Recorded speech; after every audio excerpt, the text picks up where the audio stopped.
والقلب وما يهوى كم تؤنسه البلوى. Bismillah. Assalamualaikum warahmatullahi wabarakatuh.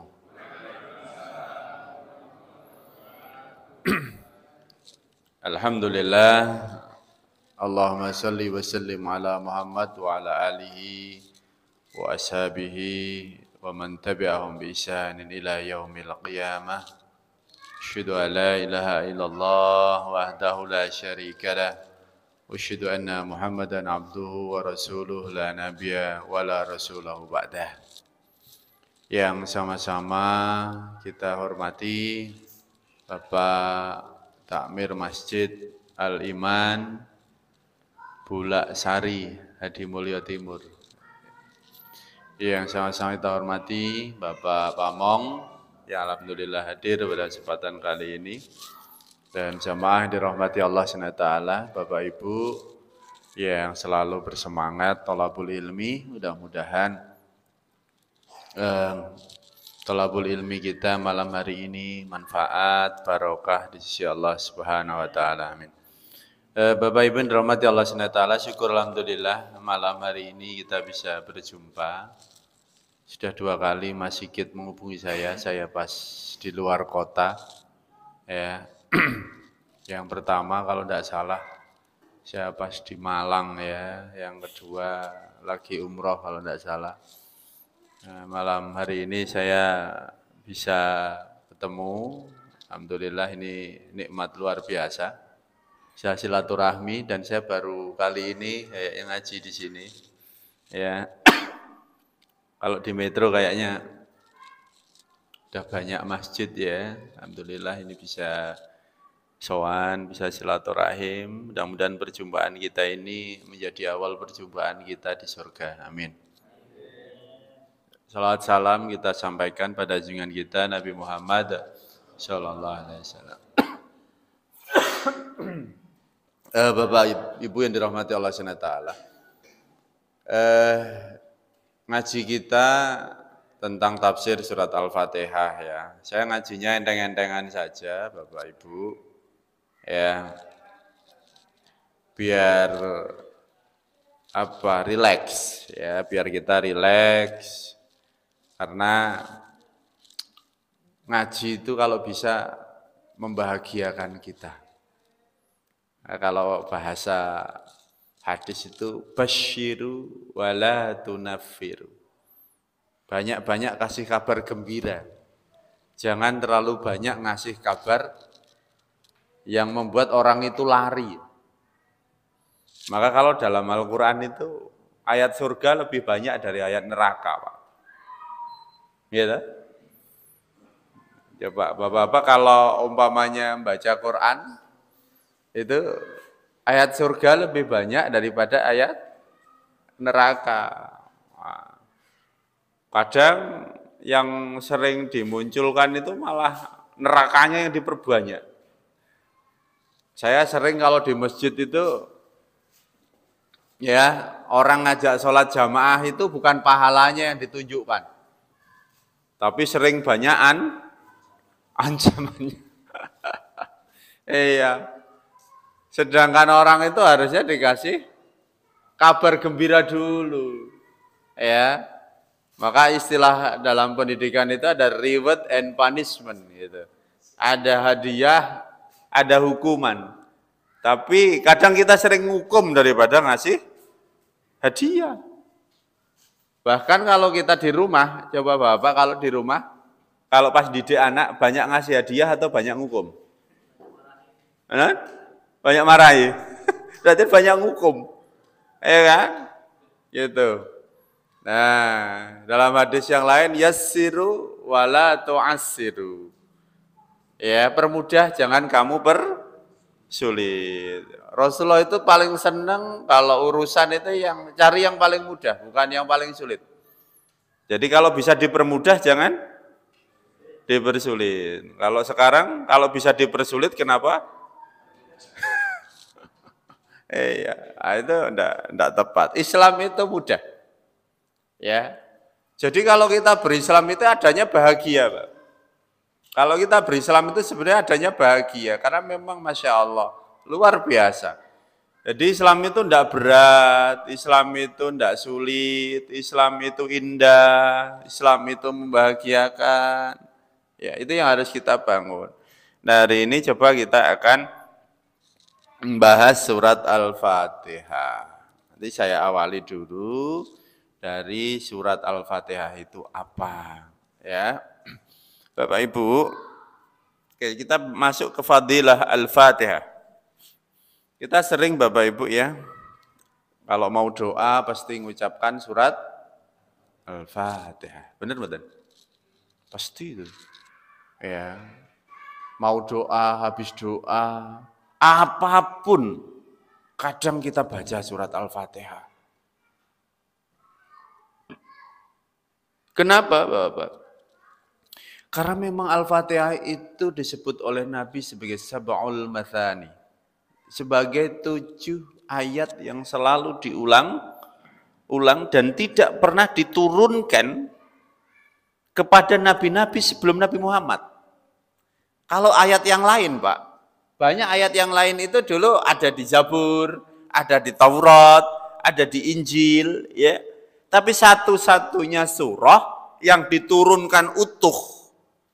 Ya, kalau surat yang lain itu tidak utuh kadang, Pak.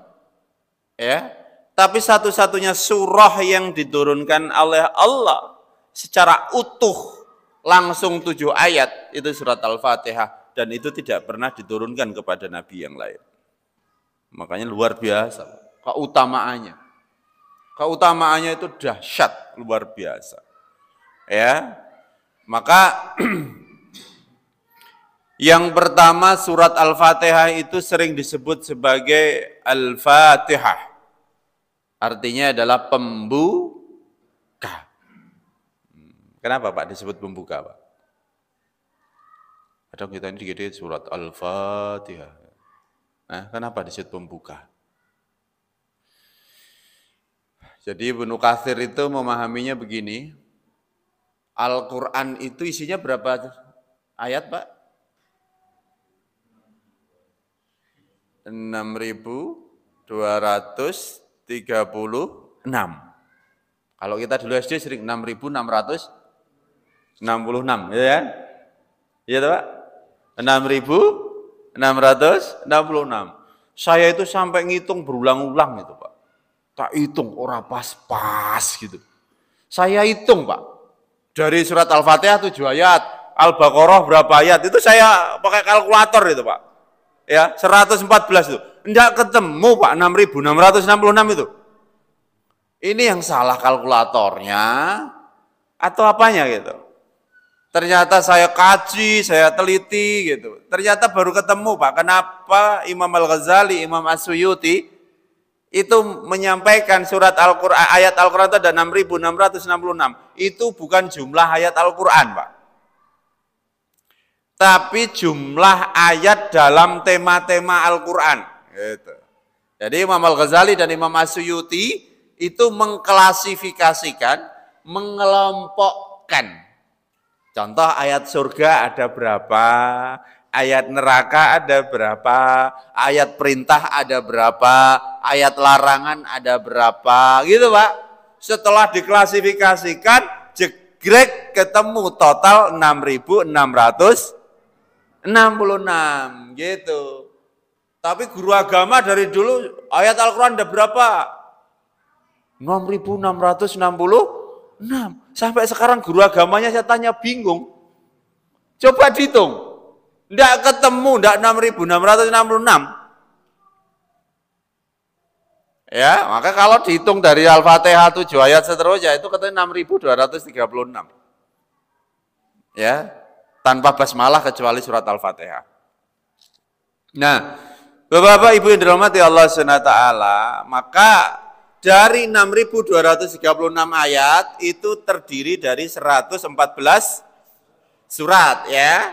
114 surat ini Pak terbagi lagi menjadi 30 juz. Nah, 30 juz Al-Qur'an ini, 30 juz Al-Qur'an ini kalau diperes itulah surat Al-Fatihah. Itu Pak. Ya, kalau diperes jadilah surat Al-Fatihah.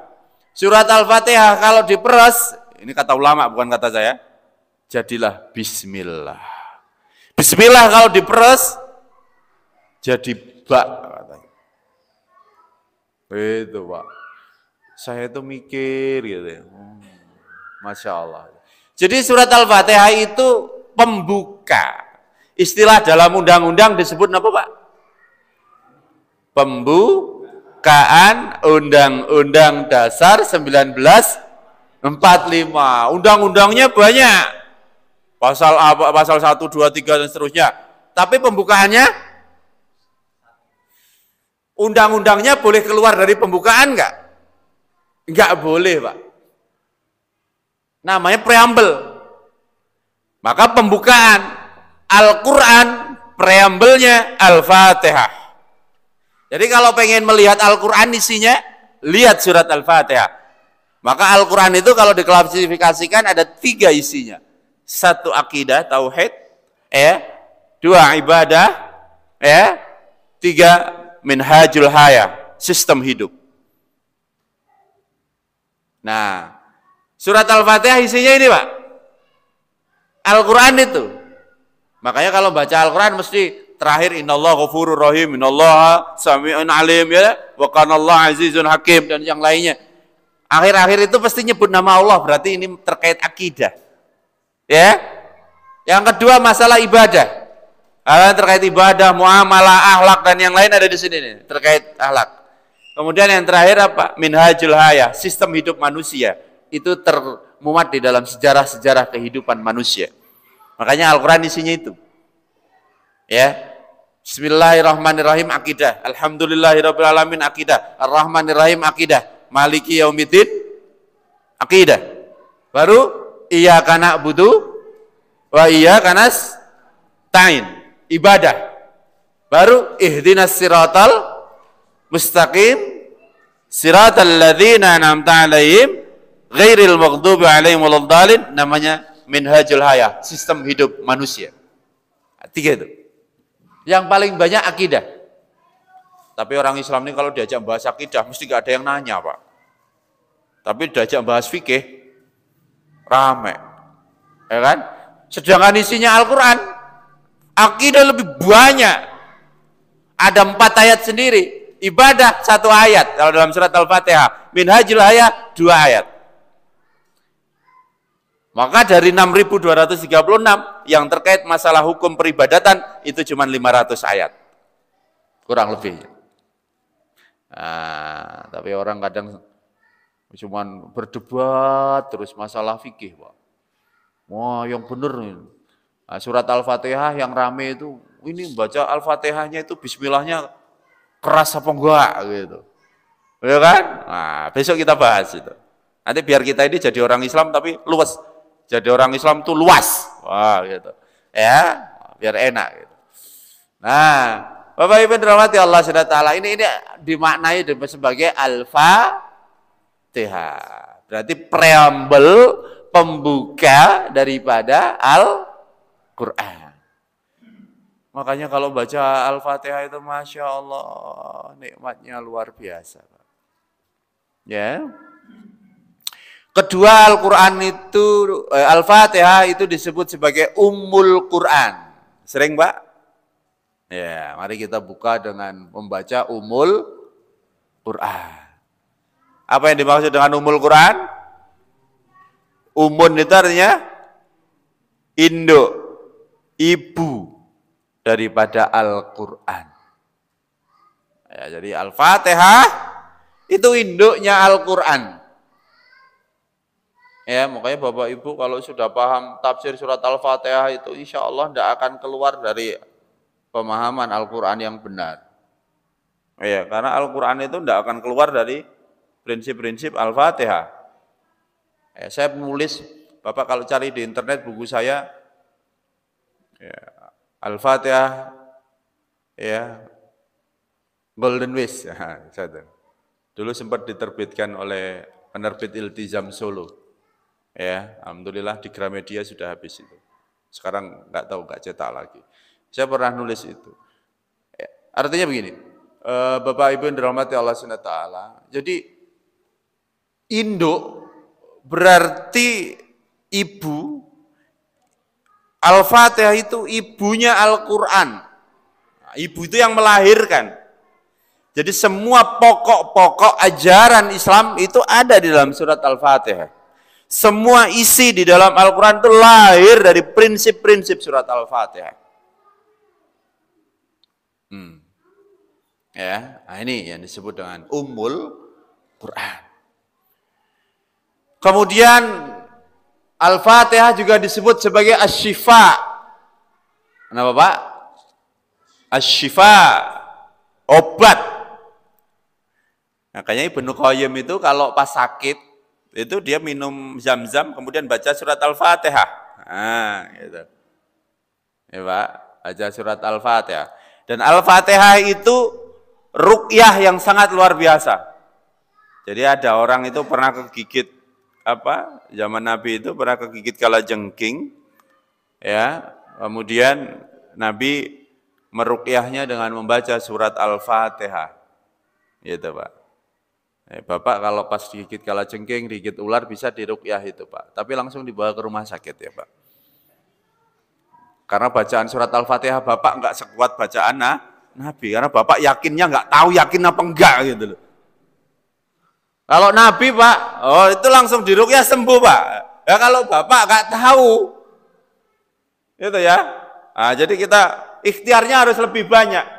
Ikhtiarnya harus lebih banyak. Karena beda. Bacaan Nabi sama bacaan kita itu beda. Kita ini bacanya kadang paham, kadang enggak. Kalau Nabi,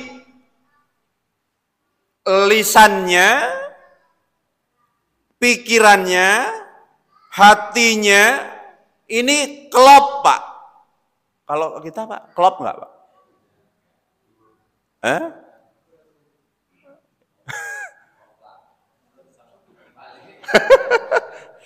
Karena kita ini bisa mengucapkan, tapi enggak mudeng Pak. Coba mohon maaf. Bapak kalau dengar orang baca surat Al-Fatihah bagus bacaannya sampai terenyuh, itu terenyuhnya karena dengar lagunya apa terenyuh isinya? Nangis, ditanya, ngapain nangis? Lagunya bagus. Itu kan sama dengan dengerin dangdut toh. Bener enggak? Lah kalau orang dulu itu nangis bukan karena lagunya. Karena apa? Karena dia isinya. Maka ada sebuah cerita. Insya Allah sore cerita ini. Ada seorang sahabat. Itu ketika membaca Alhaakumut takatsur hatta zurtumul maqabir. Saking takutnya Pak. Karena dia habis berbuat dosa. Ya, kerjaan pemuda ini dalam riwayat itu setiap ada wanita mati Pak, dia bongkar kuburan itu, mohon maaf, dia zinai perempuan yang mati tadi. Ini kan pekerjaan paling buruk ini. Sampai suatu saat ada pemudi Ansor itu meninggal dunia, dia dikafani, kemudian mau dizinai sama pemuda ini. Kemudian ada suara, apa kamu mau mengotori aku yang sudah disucikan oleh saudara-saudaraku? Saking takutnya, kemudian dia lapor kepada Nabi, apa dosaku masih diampuni ya Rasul? Saking takutnya Pak. Nabi jijik Pak. Sampai pemuda ini enggak dilihat sama Nabi, akhirnya dia saking putus asa, dia lari. Malu, takut. Akhirnya Nabi ditegur, kemudian suruh manggil pemuda itu bahwa engkau diampuni oleh Allah kalau engkau mau bertobat. Setelah dia bertobat, sholat bersama Nabi. Ketika membaca Alhaakumut takatsur hatta zurtumul maqabir, langsung meninggal dunia.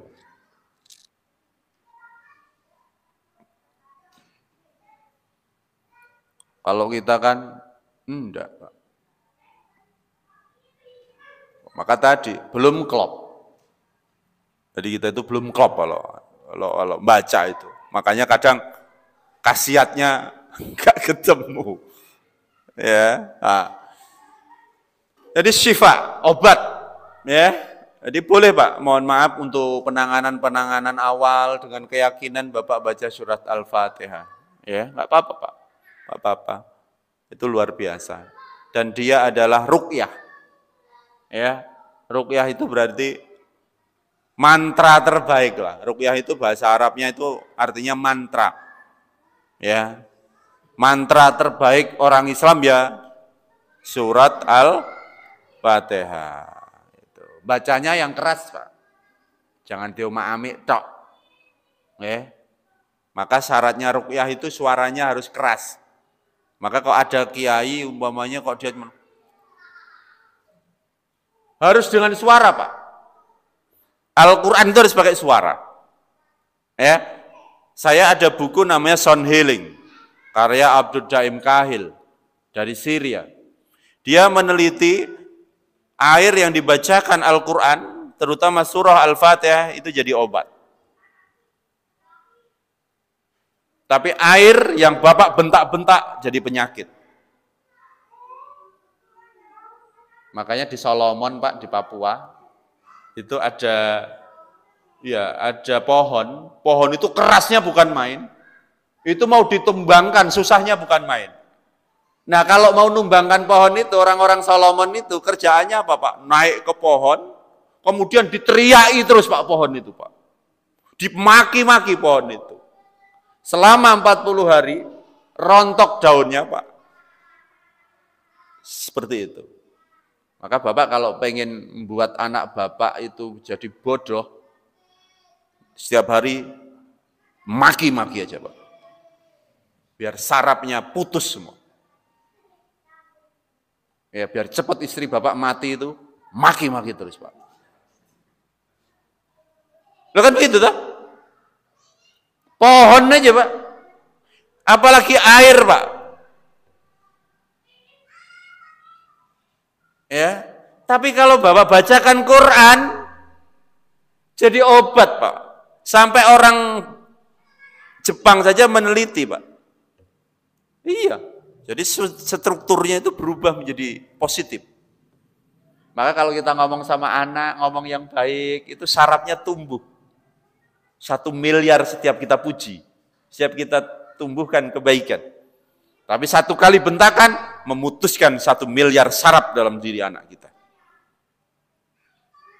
Gitu. Ya. Air juga sama. Kalau kita bacain Al-Quran, strukturnya menjadi positif. Begitu.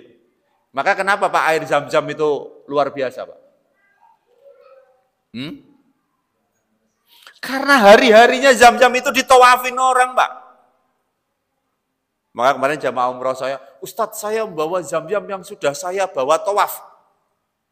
Ya saya guyon aja, ibu itu ya lucu. Lah kenapa Tat? Lah wong setiap hari loh Zam-Zam itu ditawafin orang, lah ngapain jenengan bawa Zam-Zam sampai tawafin? Lah emangnya iya Tat? Lah Zam-Zam itu ya jenengan lewati setiap hari itu. Dekatnya Ka'bah itu. Oh gitu ya Tat? Iya. Makanya kenapa Zam-Zam itu air terbaik dalam kehidupan manusia di dunia ini. Karena setiap hari selalu mendengarkan kalimat thayyibah. Itu Pak, makanya Al-Quran, surat Al-Fatihah itu Masya Allah, syifa. Ya, tuh, maka kalau ada saudara kita sakit, gak apa-apa bacain surat Al-Fatihah. Itu ya. Tuh. Bukan hanya yang sudah meninggal Pak, yang masih hidup. Ya. Nah. Kemudian yang ketiga apa yang keberapa tadi? Ya, Fatihah, ya, Asy-Syifa, ya, yang ketiga ya Ummul Quran, Asy-Syifa. Kemudian yang ketiga, ya, yang keempat surah Al-Fatihah itu sering disebut sebagai Az-Dzikra. Ya, apa Pak? Az-Dzikra. Sebagai pengingat. Kan kita kalau suruh baca Al-Quran semuanya kadang nggak paham-paham. Paham itu surat Al-Fatihah. Ya Pak. 7 ayat itu kita pahami sedalam-dalamnya. Maka ini nanti kita ngaji ini mungkin, mohon maaf Pak, tidak bisa langsung selesai Pak. Ini kalau 7 ayat ini sama a'udzubillahnya ini mungkin bisa 10 kali pertemuan Mas. Enggak apa-apa ya Pak ya. Belajar Al-Fatihah Pak. Ya. Karena Al-Quran itu tidak hanya dibaca, tapi juga harus dipahami. Saya setiap hari Pak nulis 1 ayat Al-Quran, setiap hari. Ya. Setiap hari pagi, itu pasti 3 halaman saya tulis, merenungi dan memaknai 1 ayat. Maka sampai sekarang itu entah 1000 sekian halaman sudah. Menikmati itu. Karena Allah katakan, afala yatadabbarunal Qur'ana am ala qulubin aqfaluha. Apa kamu tidak pernah merenungi isi Al-Quran atau memang hatimu yang tertutup? Jadi kalau kita itu tidak bisa merenungi isi Al-Quran itu hati kita tertutup. Makanya Umar itu kalau membaca ihdinas siratal mustaqim, Umar itu mesti ngulang-ulang ayat itu. Pernah sahabat itu dengar Umar itu membaca ihdinas siratal mustaqim itu diulang-ulang. Ketika baru berangkat ronda, Umar baru membaca ihdinas siratal mustaqim. Sampai sepertiga malam balik lagi itu masih dengar Umar baca ihdinas siratal mustaqim. Jadi dia ulang-ulang, Pak. Iya, diulang-ulang sampai masuk ke dalam hati. Ya. Oh, nanti kita bahas ihdinas siratal mustaqim itu, aduh, luar biasa. Ya, luar biasa. Ah, ini Bapak-bapak, Ibu yang dirahmati Allah Subhanahu wa taala. Ya. Jadi Al-Quran, ya, Al-Fatihah itu sebagai dzikra, sebagai pengingat dalam kehidupan kita. Manusia itu kan dikenal mahalul khata' wan nisan ya Pak ya, sebagai tempatnya salah dan dosa. Ada yang nggak pernah salah Pak? Kalau ada yang ngaku nggak pernah salah, maka sebenarnya dia sedang bersalah dan bermasalah. Ya. Dan orang yang selalu merasa benar itu sebenarnya dia sedang enggak benar, Pak. Makanya jangan pernah ngerasa paling benar. Mesti, Pak. Nah, sifat manusia yang gampang lupa itu ya penting, Pak. Kalau jenengan randuwe lali ya susah. Gitu. Contoh istrinya meninggal dunia, nek ora duwe lali be, Pak. Susah gak? Habis contoh mau kita jalan ke sana, ngelihat orang tabrakan, wah bersimbah darah. Kalau nggak punya lupa gimana Pak? Radian mangan Pak. Tapi dengan adanya lupa itulah Allah kasih kita itu apa? Relaksasi pikir. Tapi kalau lupa ini keseringan bahaya. Sholat lali. Punya rezeki banyak lupa. Zakat. Ngopo? Lali ya Tat. Pengajian lali, ya kan? Terus apa lagi? Banyak hal. Kok gak baca Quran? Lali, Tat. Tapi ya itulah si Allah sendiri sudah menyebut dalam Al-Quran, Rabbana la tu'akhidna in nasina au akhta'na. Kamu gak akan diazab sama Allah kalau kamu lupa, kamu salah, gak disengaja. Enak Pak, saya jadi manusia tuh Pak. Neng kalau yang masalah itu nek ngelali Pak. Iya tuh? Enak nggak Pak kalau lupa tuh Pak? Wah puasa Ramadan pertama, biasanya kalau pagi ngopi Pak, langsung Pak. Wah balik subuhan langsung karo ngopi Pak. Poso Pak. Terus gimana Pak? Batal nggak puasanya? Lali Pak. Rokok tinggal sebatang, kopi ini tinggal setengah Pak. Terus gimana Pak? Waduh, diingatnya mananya? Poso Pak. Gitu. Terus gimana Pak? Tinta nih Pak kopi ini? Ora. Artinya kalau lupa nggak dosa Pak, lanjutkan gitu. Ya. Yeah. Tapi, supaya kita nggak terlalu banyak lupa, ada namanya adzikra. Itu. Artinya apa? Pengingat gitu. Mungkin kita ini salah sama istri, ada pengingatnya. Mungkin kita salah sama anak, ada pengingatnya apa? Al-Quran, Al-Fatihah. Tuh.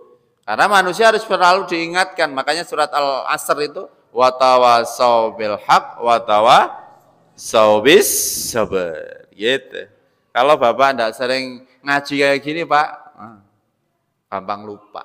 Tapi dengan ngaji setengah bulan sekali mungkin jadi pengingat. Walaupun habis ngaji lupa. Tapi oleh pahala Pak itu. Saya tuh sering makanya guyonan itu, kadang kan orang ini kan pada pesimis gitu. Buat apa lo ngaji nggak paham-paham juga, nggak lupa juga. Loh, ngaji nggak paham itu berpahala Pak. Gitu? Enak nggak Pak? Tapi jangan niat nggak paham ya Pak. Kata Ustadz nggak paham aja berpahala. Wah, ilmunya kan jelas itu. Dalam riwayat Imam Ad-Darukutni itu kalau tidak salah kan gini. Kun aliman, jadilah orang berilmu. Nah, orang berilmu gampang apa penak, Pak? Jadi orang berilmu susah apa gampang?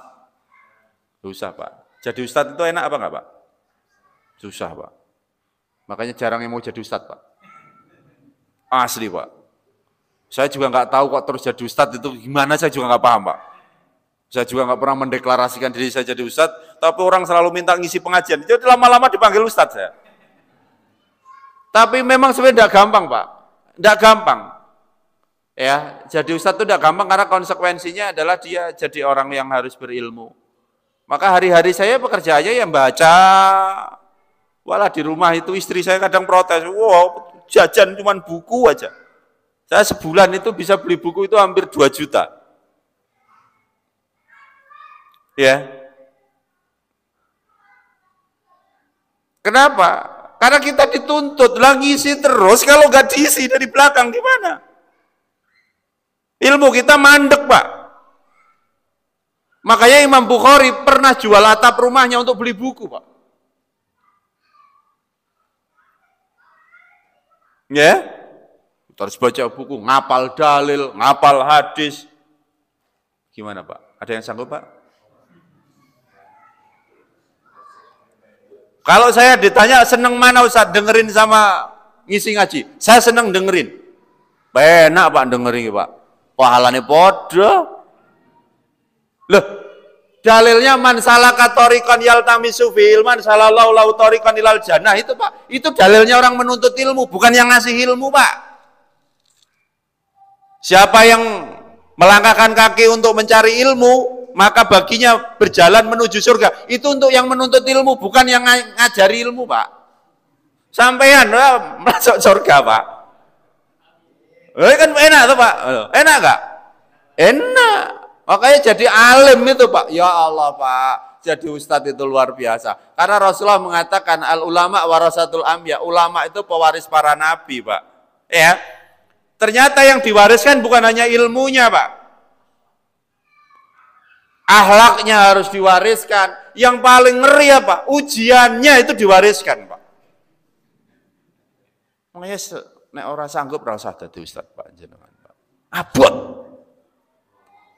Dadi ustaz iki Pak sugih ra pantes. Ustaz tok sugih.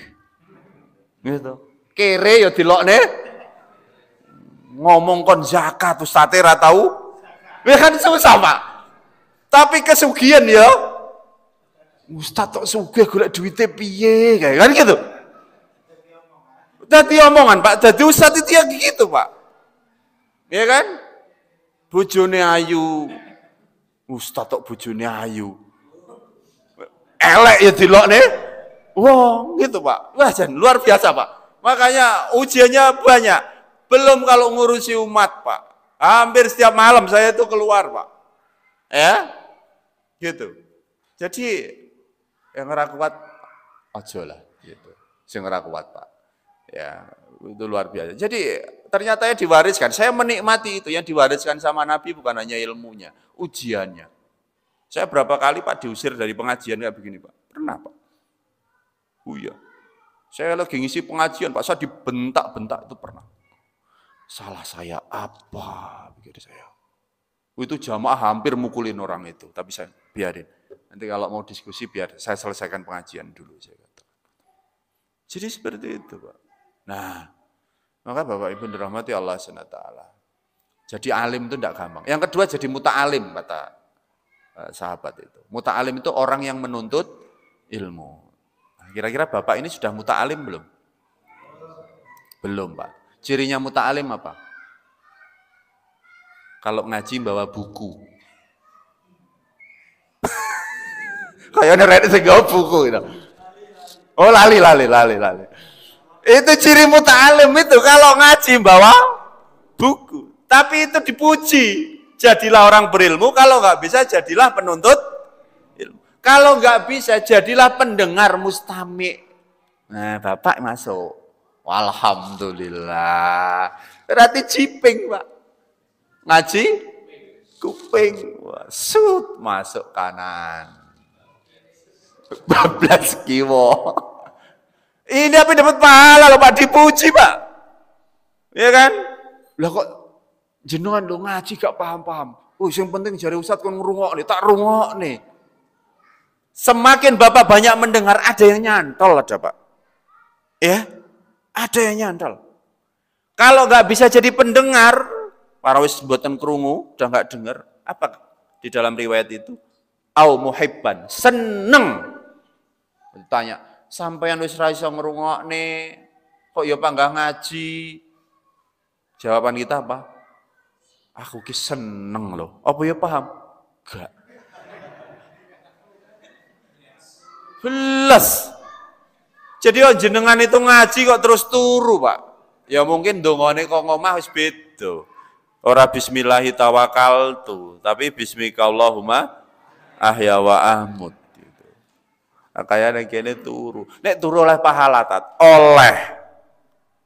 Ya. Kalau ditanya kok jenengan lo ngaji lo turu, gak apa-apa lah, yang penting aku seneng ngaji. Itu sudah dapat kebaikan. Lah kadang kita ini terlalu ekstrim memandang orang gitu. Ya mungkin saya nggak tahu kan kesibukan bapak-bapak, mungkin udah capek tadi baru pulang dari sawah ke sini melok ngaji, jane ya pengen ngrungokne Pak, pengen denger kan, tapi ya keturun. Itu pahalanya sama dengan ngaji, Pak. Enak nggak, Pak? Tapi nek naya turu. Oh, jare Ustaz pahalane podo tak turu wae lah. Itu tak boleh, Pak. Itu tak boleh. Kalau ketiduran pahalanya sama, Pak. Mohon maaf, Bapak ya, mohon maaf. Orang yang ngaji kemudian dia ketiduran, pahalanya dia dapat sama dengan orang yang ngaji, Pak. Gitu. Ya. Bapak mohon maaf, habis sholat maghrib duduk zikir ketiduran sampai menjelang isya. Itu Bapak masih dicatat sebagai orang yang sholat. Maka Bapak sebelum tidur baca wirid, ya, Fatihah, Falak, Anas, Ikhlas, ayat kursi, bisa tabarok, kok kemudian ketiduran, maka sampai bangun Bapak masih dicatat baca Quran. Enak nggak, Pak? Oh enak, mangkat Pak, walaupun keturun Pak. Sudah susah. Ngaji itu enak, bahagia, gitu. Tetap dicatat. Cuman jangan jadi orang yang kelima, walatakun khomisan. Jangan jadi orang yang kelima. Apa itu? Celaka. Kenapa? Jadi alim enggak, muta'alim juga enggak, penuntut ilmu juga enggak, dengerin juga enggak, seneng ya orang. Kok jenengan orang ngaji? Alah, gopo, celoko Pak. Gitu. Nggak penting Pak. Ya, kemudian kita itu harus paham nggak paham. Karena paham nggak paham urusannya sini Pak. Bapak paham nggak paham siapa yang ngasih? Allah. Maka doa kita Rabbi zidni ilma warzuqni fahma, yang ngasih Allah, gitu. Jadi jenengan paham nggak paham itu urusannya Allah. Tugas jenengan dengarkan, belajar. Gak paham belas lu takutan. Oh iya, rungok nih terus Pak. Gitu. Nah, nanti kalau ditanya malaikat di akhirat, apa aja yang kamu dengerin dari pengajian? Gak paham malaikat. Tapi saya berangkat terus. Nanti tak tanya Ustadz Fajar aja. Enak Pak. Makanya saya selalu sampaikan, tugas kita cuman belajar. Makanya kalau di sini ada yang belum bisa baca Quran, Pak, belajar, Pak. Jangan pernah nggak belajar. Tat, tapi saya udah tua, Tat, malu, Tat. Nggak usah malu, Pak, belajar aja. Minimal wis belajar A, terus langsung mati. Nanti ditanya sama malaikat, kenapa kamu nggak baca Quran? Baru belajar alif mati. Tapi kalau nggak pernah belajar, Pak, karena nanti Quran itu akan ditanya sama Allah. Kenapa kamu nggak baca? Nggak bisa. Kok nggak belajar? Mau jawab? Kenapa kamu nggak pernah baca Quran? Aku tuh pengen banget baca Quran lah, baru dimotivasi sama Ustadz Fajar, saya belajar alam mati. Tapi Bapak udah punya hujah. Maka walaupun udah sepuh, Pak, belajar. Nggak apa-apa, Pak. Masalah bisa nggak bisa bukan urusan kita. Urusan Allah. Makanya nggak usah sedih. Aku tuh ngaji nggak paham-paham loh, Ustaz. Apa nggak usah ngaji sekalian ya? Bukan urusan Bapak itu. Bukan urusan Bapak itu paham nggak paham itu. Urusan Bapak ngaji. Kayak nyari rezeki, Pak. Rezeki itu dapat banyak, dikit bukan urusan Bapak Ibu toh. Urusan Bapak apa? Nyari, kerja, dah selesai, Pak. Gitu. Lah ini kita melok urusannya Gusti Allah. Yang ngasih itu Allah. Tugas kita nyari. Sama dengan ngaji. Tugas kita dengerin. Paham urusan Allah. Gitu. Nah, makanya ngaji ini penting, Bapak Ibu. Ya, monggo. Nah, kemudian Al-Fatihah, ya, itu yang terakhir adalah sebagai Sab'ul Mathani, 7 ayat yang diulang-ulang. Kenapa? Karena tidak sah salat seorang mukmin kalau dia tidak membaca surat Al-Fatihah. Ya, la salata liman lam yaqra Fatihatal Kitab. Tidak ada salat bagi orang yang tidak membaca surat Al-Fatihah. Maka Bapak kalau sholat surat Al-Fatihah harus dibaca. Ustadz, tapi kalau sholat jahar gimana Ustadz? Ada 2 pendapat, kalau sholat jahar Bapak tidak harus baca surat Al-Fatihah. Tapi cukup mendengarkan imam. Tapi pendapat yang kedua, kalau imam sudah selesai membaca surat Al-Fatihah, Bapak baca surat Al-Fatihah. Monggo yang mana yang mau dipakai silahkan. Begitu. Kenapa Pak? Surat Al-Fatihah ini selalu dibaca Pak. Makanya Imam Abu Hanifah ketika anaknya bisa surat Al-Fatihah Pak, diajarin sama guru privatnya. Guru privatnya dikasih kambing gede Pak. Kambing jantan gede itu. Bisa surat Al-Fatihah Pak. Gurunya itu bingung, Pak. Wahai imam, banyak banget kamu kasih aku. Baru surat Al-Fatihah kamu kasih kambing gede. Apa kata Abu Hanifah? Andaikan aku punya lebih tak kasih semua kepadamu. Coba, Pak. Sekarang guru TPA bisa ngajarin surat Al-Fatihah kayak ya, Pak. Kon bayar 50.000 nih, ustaz kok njaluk bayar. Astagfirullahaladzim.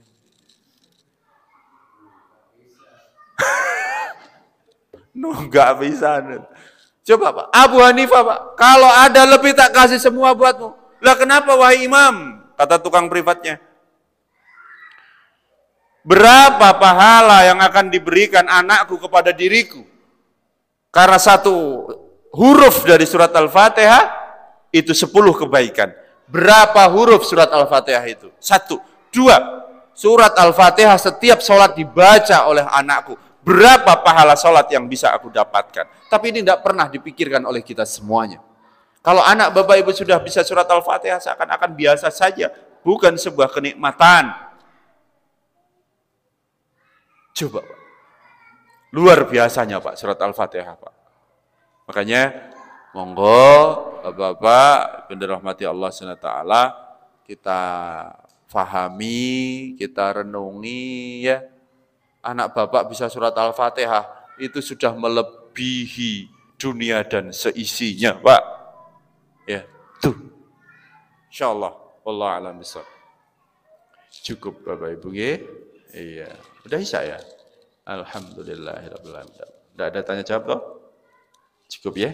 Oke, alhamdulillah. Allahumma shalli wa sallim ala Muhammad. Subhanakallahumma bihamdika asyhadu an la ilaha illa anta astaghfiruka wa atubu ilaik. Assalamualaikum warahmatullahi wabarakatuh.